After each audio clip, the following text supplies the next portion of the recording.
आज फिर 2 जनवरी है। कलिका बच्चों को स्कूल भेजने के बाद सोफे पर बैठी थी। अचानक उसकी नज़र सामने पड़े कैलेंडर पर पड़ी। 2 जनवरी, और फिर उसके दिल की धड़कनें तेज हो गईं। कैसे भूल सकती है वो ये तारीख। 15 वर्ष हो गए हैं, पर वो घटना नासूर सी रिश्ती रहती है। मनोमस्तिष्क पर एक गहरी धुंध सी छाने लगती है। वो सर पकड़कर बैठ जाती। एक एक दृश्य आंखों के आगे से यूं गुजरने लगता मानो अभी की घटना हो। वो हॉस्टल में थी, हर छुट्टी में माँ बाप के पास जाती रहने। रिजर्वेशन एसी थिएटर में था पहले से ही। उसका ये आना जाना लगा ही रहता था। एक सामान्य सी बात थी, परंतु इस बार कुछ तो था जो उसे अजीब लग रहा था। मानो उसका इंट्यूशन उसे सावधान कर रहा हो। उसकी बर्थ नीचे वाली थी। उसके कैबिन को छोड़कर पीछे वाली बर्थों से निरंतर ठहाकों की आवाज़ें आ रही थीं, पर उसे इग्नोर कर वो मुंह पर कंबल ओढ़कर लेट गई। सोते हुए ही उसे एहसास हुआ कोई हाथ उसके शरीर पर था। देखा, 2 बर्थों के बीच कोई लंबा चौड़ा व्यक्ति जमीन पर ही चादर बिछाकर सो रहा था। ये उसका ही हाथ था। नीचे नींद में पड़ गया होगा सोचकर कलिका ने उसका हाथ धीरे से हटा दिया। वह चौंका और दूसरी ओर पलटकर सो गया। कुछ ही देर में उसके हल्के खर्राटों की आवाज़ आई। कलिका भी चिंतित होकर दूसरी ओर करवट लेकर सो गई। उसके सामने वाली बर्थ पर एक 50-55 वर्ष की आयु के अधेड़ सज्जन थे जो सो रहे थे। कुछ ही देर में कलिका को फिर एक हाथ अपनी देह पर रेंगता महसूस हुआ। इस बार वो उठकर बैठ गई। उसे एहसास हो चुका था कि नीचे लेटा व्यक्ति सिर्फ सोने का नाटक कर गंदी हरकतें कर रहा था। उसकी असहाय नज़र इधर उधर घूमने लगी, लेकिन चारों ओर सोते यात्रियों का सन्नाटा था। अचानक ही सामने की बर्थ पर लेटे सज्जन उठ खड़े हुए, लंबे तगड़े, और नीचे लेटे व्यक्ति को हिलाते हुए बोले, ए मिस्टर, क्या बदतमीजी है। बहुत देर से देख रहा हूँ, क्यों परेशान कर रहे हो लड़की को। उनकी आवाज़ में क्रोध था। अब नीचे लेटा व्यक्ति स्प्रिंग की तरह उछलकर खड़ा हो गया और उनको हल्के से धक्का देते हुए बोला, ए बुड्ढे, अपने काम से काम रख। अब उन सज्जन का क्रोध देखने लायक था।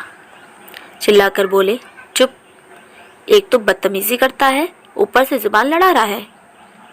कलिका का हृदय गाड़ी के इंजन से भी तीव्र गति से भाग रहा था। अनहोनी की आशंका से उसका नन्हा दिल कांप रहा था।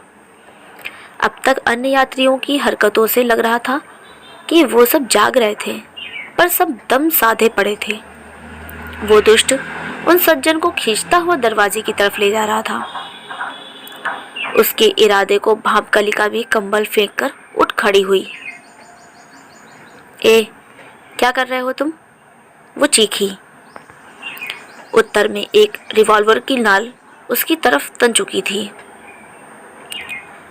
वो फिर हिम्मत करके बोली, मुझे पता है सब लोग जाग रहे हैं, उठिए प्लीज़। पर तब तक वो गुंडा दरवाज़ा खोल उन सज्जन को दरवाज़ा खोल बाहर धकेल चुका था। एक तेज चीख और खामोशी।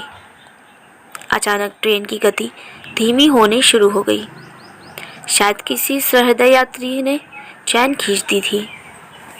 अन्य किसी यात्री द्वारा पुलिस को सूचना दी जा चुकी थी। ट्रेन रुकते ही पुलिस का प्रवेश। यात्रियों के इशारे पर पुलिस उस व्यक्ति को गिरफ्तार कर चुकी थी। जाते जाते भी वो चीख रहा था, तुम लोग जानते नहीं मैं फलाना मंत्री का गनर हूँ, बहुत पछताओगे। पर पुलिस उसे खींचती हुई ले गई। अगले स्टेशन पर पापा कलिका के स्वागत के लिए मौजूद थे। उसके चेहरे पर उड़ती हवाइयों को देखकर उन्होंने पूछा, क्या हुआ? पर वो खामोश थी। घर पहुंचते पहुंचते उसका धैर्य जवाब दे गया। वे पूरी घटना बताते हुए वो फूट फूट कर रोने लगी। पिता ने उसे धैर्य बंधाया। सुबह का अखबार पढ़ वो पुलिस स्टेशन चलेंगे उस गुंडे के खिलाफ गवाही देने। पर 3-4 अखबार खरीदने के बाद भी उस दुर्घटना का कोई जिक्र न था। शायद मंत्री का गनर होने का फायदा वो गुंडा उठा रहा था। घर में सभी समझ चुके थे, दौड़ भागकर बयान देकर भी कुछ फायदा नहीं होने वाला, और बात दब गई। पर 15 वर्षों से हर 2 जनवरी को वो मंदिर जाना नहीं भूलती। उन अनजान अंकल की याद में, उन्हीं के नाम से जो उसने अपनी समझ इसे रख लिया था, अविनाश अंकल।